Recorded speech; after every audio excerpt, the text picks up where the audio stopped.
Bat হাতে golden duck মেরেছেন, প্রথম বলে আউট হয়েছেন। বল হাতে দুটো ছক্কা কনসিড করার কারণে ইকোনমি রেটটা বেশি হয়ে গেছে।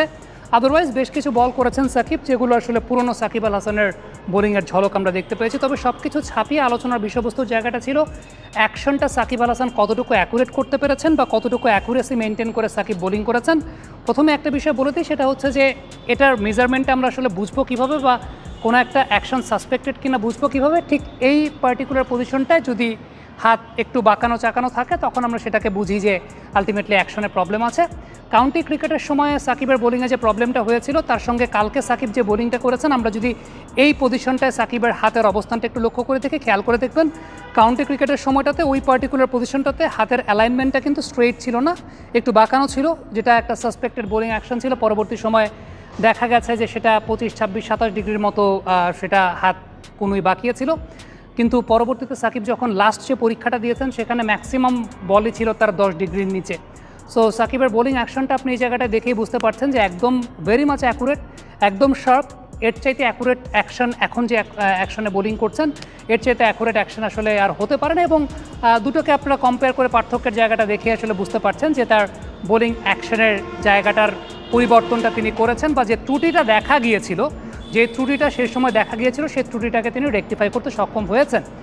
ইভেন এই টাইপের বোলিং অ্যাকশন আপনি যদি দেখেন যে এখনকার সঙ্গে আপনি মিলটা খুঁজে পাবেন 2019 সালের সময়কার যদি আমরা বোলিং অ্যাকশনটা লক্ষ্য করে দেখি তখনও খেয়াল করে দেখবেন যে এই অ্যাকশনেই অর্থাৎ তার কোণের অবস্থানটা কিন্তু এরকমভাবেই থাকতো, অর্থাৎ ওই পার্টিকুলার পজিশনটাতে স্ট্রেইটই থাকতো, যেটা আপনারা 19 বিশ্বকাপের ছবির সঙ্গে এখন কম্পেয়ার করে দেখতে পাচ্ছেন। আবার যদি একটু আমরা কাউন্টি ক্রিকেটের সঙ্গে সেটার কম্প্যারিজনটা দেখাই, কালকে যে বোলিংটা তিনি করেছেন তার সাথে কাউন্টি ক্রিকেটের বোলিং, সেখানে আপনারা আরও ভালো মতো দেখতে পাচ্ছেন যে একদম পরিপূর্ণভাবেই আসলে তখন যে প্রবলেমটা ইসিবি থেকে বলা হয়েছিল সেই প্রবলেমটা it was very much justified.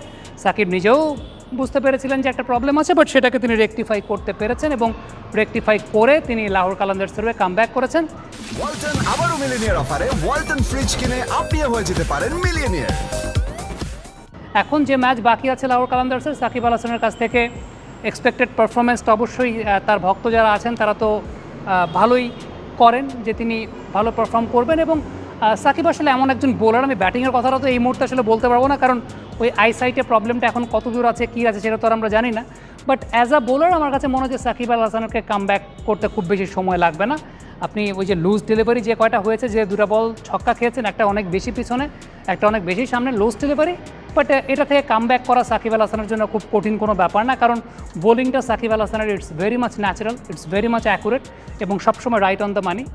He is not a big Turner of the ball, but তিনি যেটা করেন যে উইকেট করিডোরটা মেনটেন করে স্কিপটা ভালো আদায় করতে পারেন, ভ্যারিয়েশনটা খুব ভালো মতো আছে। এবং ম্যাচ আমার কাছে মনে হয় যে একটা ম্যাচ তিনি খেলেছেন, আর একটা ম্যাচ খেললেই তার বোলিংয়ের অ্যাকুরেসির জায়গাটা আরও 100% ওয়েতে ঠিক হয়েছে। বাট বোলিং অ্যাকশন এই মুহূর্তে কোনো সমস্যার জায়গাটা নেই। কমেন্ট বক্সে আপনাদের মন্তব্য মতামত জানতে চাই।